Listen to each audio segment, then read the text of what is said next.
Gwen Jackson here. Welcome to Homesteading at the RV Park. Today we're going to do a little informal foraging video, and I cannot wait. I know that there's all kinds of stuff going on right now. End of July, or it's the end of June here in Texas. It's super hot outside, but we're going to make it work.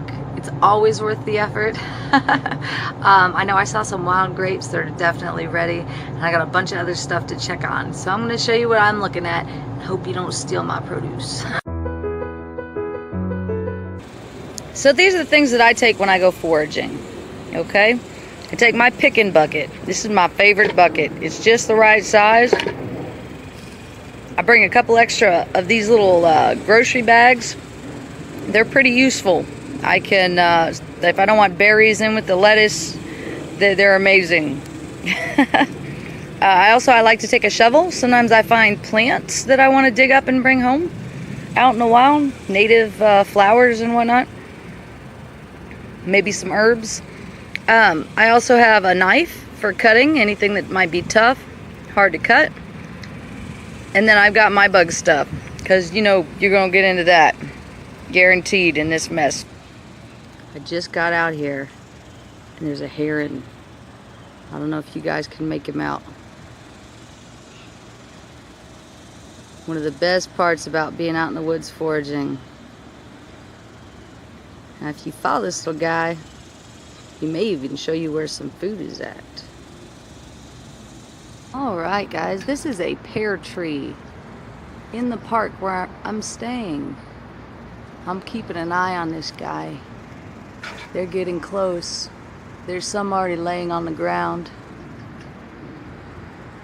And it is thick full of them.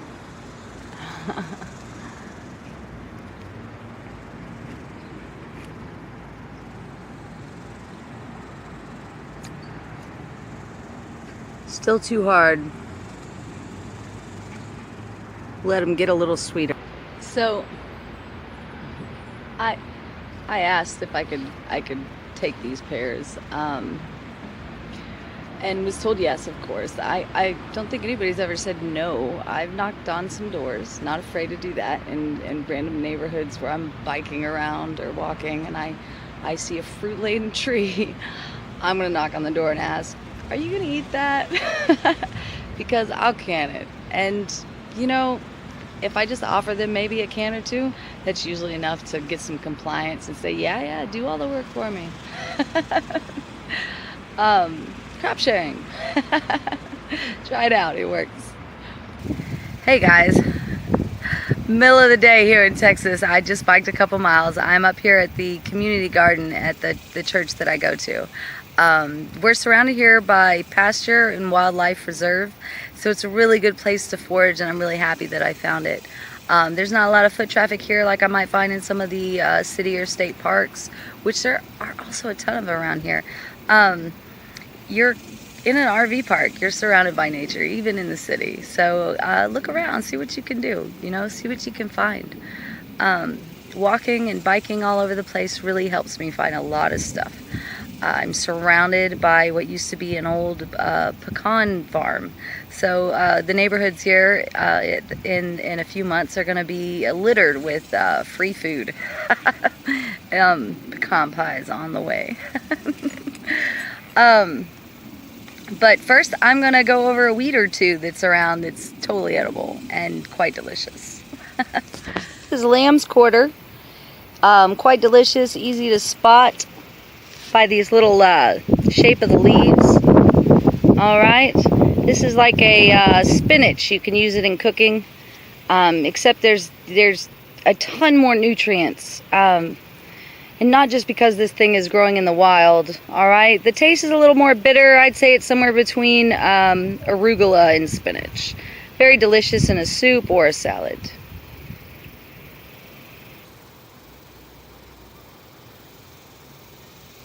This is a sunflower. All right, these actually are weeds here in Texas, but if they get big enough, you can collect them and eat the seeds. They're really delicious roasted, or you can just use it for birdseed. Just pulled this out of my foot. stuck up in the sole of my shoe. Do you see the size of these thorns? Truth I've learned about Texas, everything will either stick you, bite you, stab you, or get you in some way. Ooh, that's sharp. This place is surrounded by milkweed, so we get monarchs all over the place. It's so beautiful.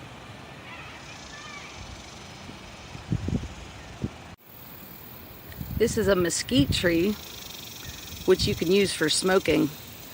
But I actually like these little leaves. These little seed pods right here. They're going to get bigger and longer. And then they're going to turn tan. And when they do, you can eat them. You don't want to eat too many of them though. They're pretty high in tannins. I just like to suck on the seeds. I think they taste like gum. They're a little sweet. Get a little sugar rush while you're out here foraging. Good little resource. Here is a peach tree on the same property up here by the community garden. Somebody a while back planted a few peach trees. I pruned them last year, and this year it looks like they're gonna do something. Look at these babies. I figure I got a week.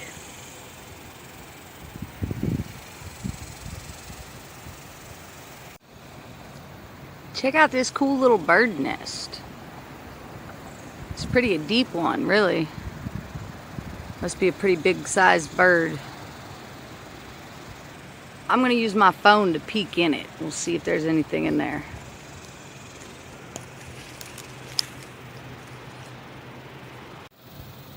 It's midsummer here in Texas. As you can see, the drought is starting to come.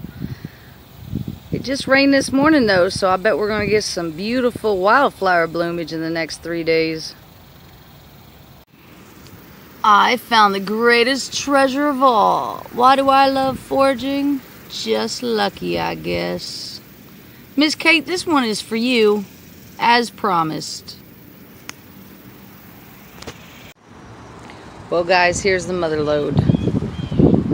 It just keeps going. Oh yeah. This is a fence, the back side of the fence of the park I'm staying at. Just on one side of the neighborhood. Been watching these guys for a couple of weeks. Scouting them out. And the time is ready. I don't know what I'm going to do with them yet. They're quite delicious. I've already tried one. The birds are hanging out for sure. They're trying to get them too. There's no way I need all of these. So I'm going to get about a half a bucket, maybe a whole bucket. See how fast it goes. And freeze them while I figure out what I'm doing with them. I got a little over half a bucket. I think I'm done for the day. It's time to go swimming. Alright guys, the pool is calling my name. It's been a really fun day and I can't wait to do this again. Late summer, all kinds of new things will be happening. We should totally do this again. Alright, stay tuned, subscribe. See you then.